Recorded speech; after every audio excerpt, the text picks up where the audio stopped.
This is Abebe from University of Gondar Faculty of Informatics, and then in this Windows Server 2012 tutorial we will specifically see how we can automate the installation of Windows operating system from the networked environment. So before we begin to the automation installation, let's have a look at what are the different methods of Windows installation. Okay,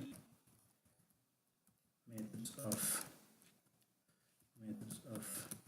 Windows operating system installation. So basically we can install operating system from by using different methods. So let's have a look at each method, and then we will see which one is the best, which one is recommended, in what scenario which method is recommended. So you can install operating system from the compact disk or by making bootable disk, or you can install operating system from the USB drive, and then you can also install operating system from the WDS. So it's possible to install operating system by making a bootable drive, but it has its own disadvantage. The first one is it's slow. Due to the poor reading and writing speed of the compact disk, it will take time to install operating system from the CD.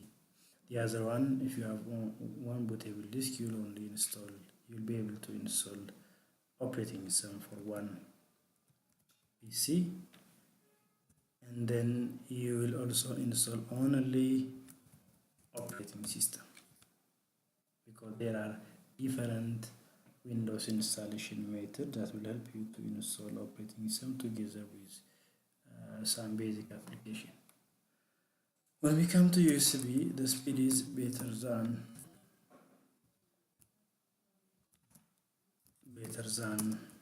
compact disk.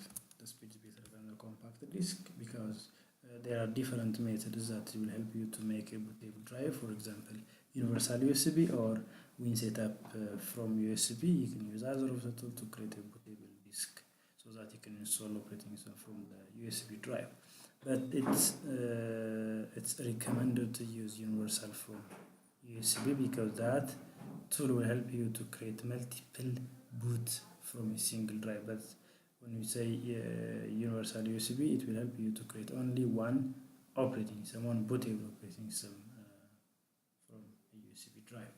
So for that reason, if you want to create multiple operating system, multiple bootable operating system with a single flash drive, it's better to use Win setup from USB. And then, as we said, for the CD, if you have bootable drive, you'll only install for one PC, and then plus you'll install only operating system.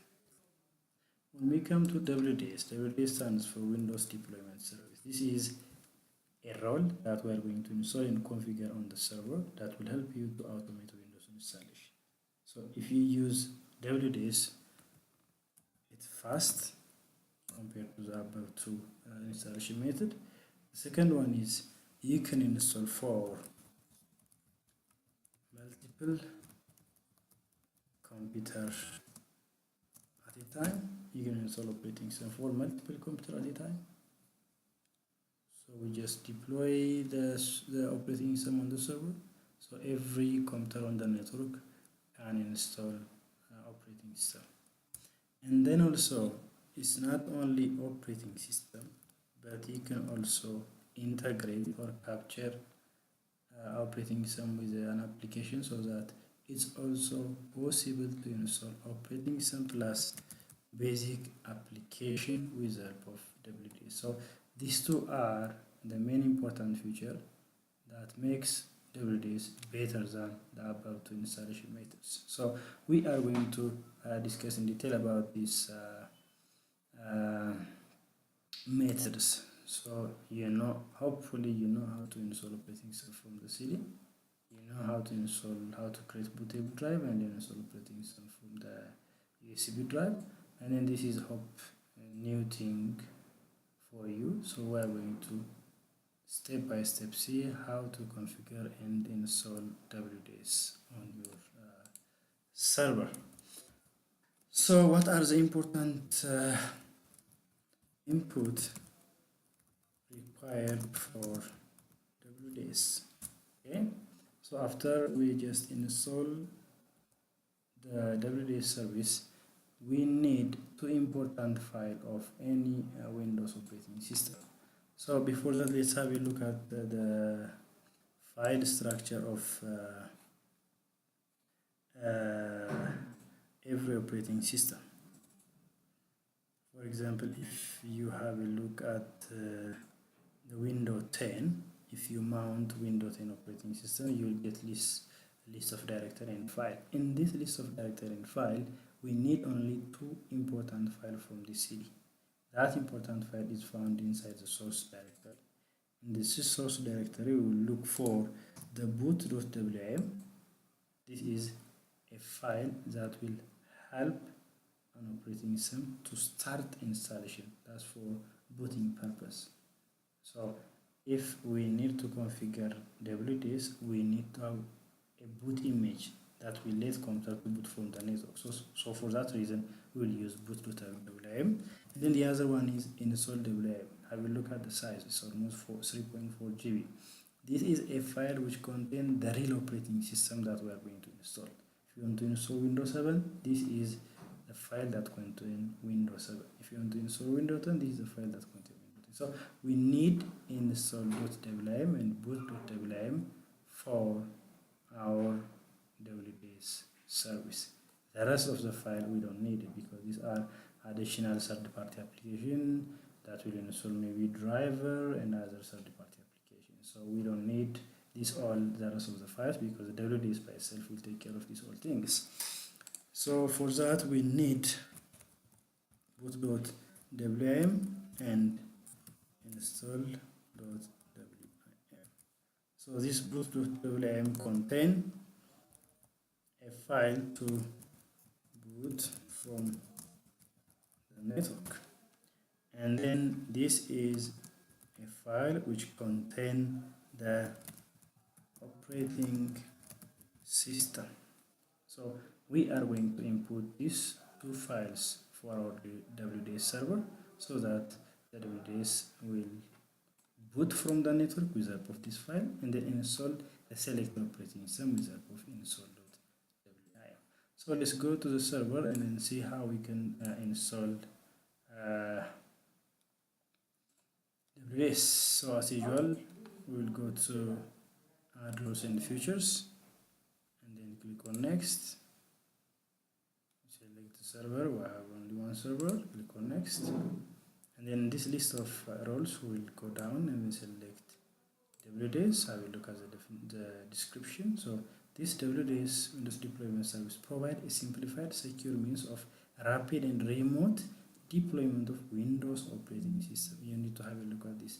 This is a service that will help you to install operating system remotely, but the type of operating system that you are going to install must be Windows. It's not possible to install maybe Ubuntu from this kind of service. So we'll select, and then this command, this feature on demand will appear at, and then click on next. These are optional features, we don't use them. Click on next. This has a description about how the WDS works and so on and so forth. Click on next. This was the important role service that we need, so make sure that these two are checked. Click on next and then click on install. Maybe it will take 2 or 3 minutes for the installation, and after that we'll continue the configuration. Okay, so our installation succeeded successfully, so we'll close. So that's all. So to configure WDS, we need to go to the tools and then looking for WDS or Windows Deployment Service. So that this deployment service screen will appear, and on that we are going to configure the server. Okay, so for that we'll click on the server, and then in here we do have this CSD server, so we are going to configure the server right here now. Okay, so to configure this WDS server, we will simply right click on the server name here. We'll click on configure the server. So this dialog will appear, meaning before we continue we have to make sure that we fulfill these all requirements. So this Active Directory, DNS and so on are very much important to ensure a successful installation. So we'll click on next. So this is the methods of installation. Are you going to install this Active Directory with, are you going to install WDS with Active Directory, or do you want to install this WDS on a standalone server? Since we have already configured Active Directory in this server, we need to integrate it with Active Directory. So that we'll select integrated with Active Directory. We'll click on next. So here is a path that will keep all the important file which is important for the WDS service. So by default it will select the C drive, but as we discussed previously, it is not recommended to keep additional file, personal file on the C drive, because this is a drive which contains operating system. So usually for the FTP or for the WDS Windows deployment installation, it's better to keep the data on a separate drive. So that's why we need to keep this data inside the D drive, D/ with a remote installation directory. So we'll click on next. So if you have a proxy DHCP server, or if you have a proxy DHCP server in your computer, you have to make sure that these two checkboxes are checked. We'll click on next. So these are which computer do you want for the WDS to install? Do you want for the WDS to install only a computer on the domain, or for unknown computers, and so on? So it's recommended to use the last one, so that you can install computer from your domain and out of your domain as well. So this will copy all the important information.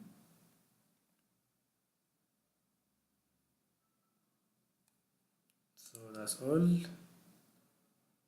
Now the WDS is up and running, but have a look at this black icon here. Means the WDS is installed successfully, but it's not yet started. So if you want to start the WDS service, all we need is right click on the server, all task, and then click on start. At that time the icon will be changed to some arrow shape. See, now the WDS is up and running. So we need to know this directory structure. So this is a directory that will contain all the install.wm file, or file from your operating system. So this install.wm file contains the real operating system that we are going to install. So if you want to install Windows 7 from the network, make sure that you add install.wm of the Windows 7 right here. If you want to install Windows 10 or Windows 8, you have to make sure that you add the install.wm of Windows 10 or 8 in this directory. Okay, so the other one is boot.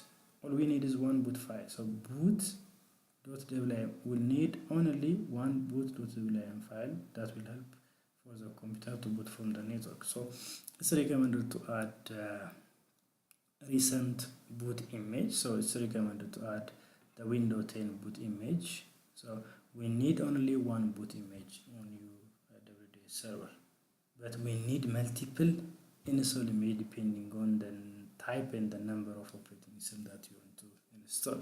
So pending device, multicasting has some other directories, but the driver directory, if you want to, sometimes some computer may not be able to boot from the network because they need special driver. In that time you can go to the internet, download the driver, and then you can add the driver for that specific computer right here. So to add this install and boot image, we need to first mount the image. So for that we'll go to the disk and then select the operating system. I think right now we do have Windows 10, so we'll browse the C drive, we'll select the Windows 10. So let's add Windows 10 image. So first we need to add the boot image. Right click, add boot image. Okay, browse. We'll go to computer. So right here, this is the mounted ISO image of Windows 10. We'll go to the source and then look for the boot image. So this is the image, the file that will help computer to boot from the network. Maybe Windows 10 boot image. Next, so it will add, maybe it will take 1 or 2 minutes. So this is a file that we are going to add so that the computer on the network will be able to boot from the network. So we need only one boot image for your WDS server, because the function of this boot image is to let the other computer to boot from the network so that we can install operating system from the network. What matters, a very important part, is the install image. So if you want to install Windows 7, 8, 10, make sure that you add Windows install.wm of Windows 7, 10, and 8. So now let's add the install image of Windows 10. The group is Windows 10 group. Windows 10. We'll click on next. Select the file, browse, and then here install.wm. We'll click on next. So it will let us to select the operating system. If you want, you can install the Pro and Home Edition parallelly, possible. Let it be anyways. We'll click on next. So maybe it will take some time to check the integrity of the source image and then to add this file. So we'll continue after adding the install image. Okay, so the two images are successfully added to the server. Now we have Windows 10 Home Edition and Windows 10 Professional Edition. So if you want to add more images like Windows 7 or Windows 8 or Windows Server, all you need is right click, add install image, and then select your install.wm, and that's all. This way you can add multiple operating systems. So let's see how we can boot from the network and then install either of this operating system. So we'll go back to the server and then assume this is our workstation. So we will start this workstation so that automatically in the real physical machine we need to press F12 to select the boot menu. Now it says press F12 to boot from the network, and then we'll press F12. I think let's restart again because we forgot to add F12 to boot from the network. So now it's booting. At that time we'll press F12 so that it will boot from the network. I will look at the screen. It's just booting from this server, and then looking for booting by using the boot.wm file of the server 192.168.1.1, and then this is a boot image that will let client to boot from the network.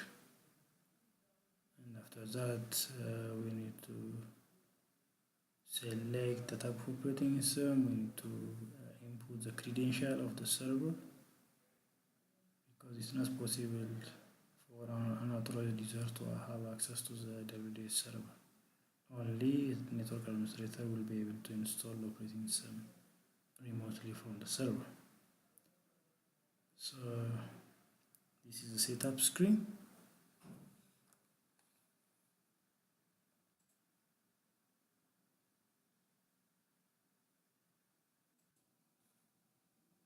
Okay, setup will start the installation. After setting up all the requirements, it will ask us credential of the server, because it's not possible for an authorized user to have access to the WDS.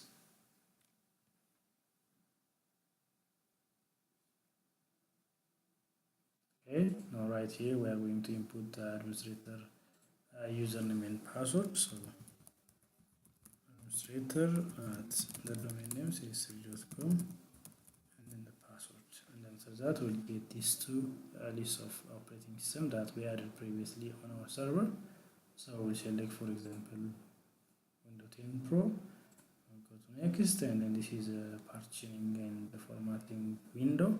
So we will go to the drive option, delete all the drive, and then we will recreate it again like this. Delete all the drive, and then we will have one drive only. So we'll create a disk partition, for example 30 GB for the C.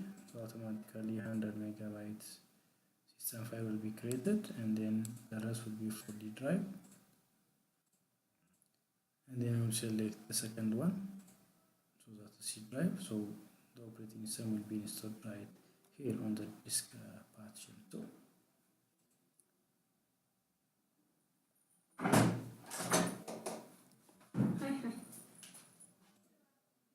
So this way we can install operating system from the network wizard of WDS. So this is all about Windows deployment service. So if you want to add more operating system, all you need is simply add the windows.install.wim file of that Windows operating system. So this way you can install operating system. And then the other thing is I will add an additional tutorial that will help you to understand about how to capture operating system, so that you can install operating system together with its application together with the software. Okay, so we have seen about these all things, and then nowadays, this is not a recommended way to install operating system due to this disadvantage. And then if you want to install operating system for a single computer, USB is somewhat recommended. But in a networked environment where hundreds or thousands of computers, it's recommended to install from the WDS. So this is all about Windows deployment service. And then this is the end of the tutorial. And then after this, I will add one more tutorial that will show you how to create a capture image, and then how to capture operating system together with its application, so that way you can install operating system with its application remotely. I thank you very much.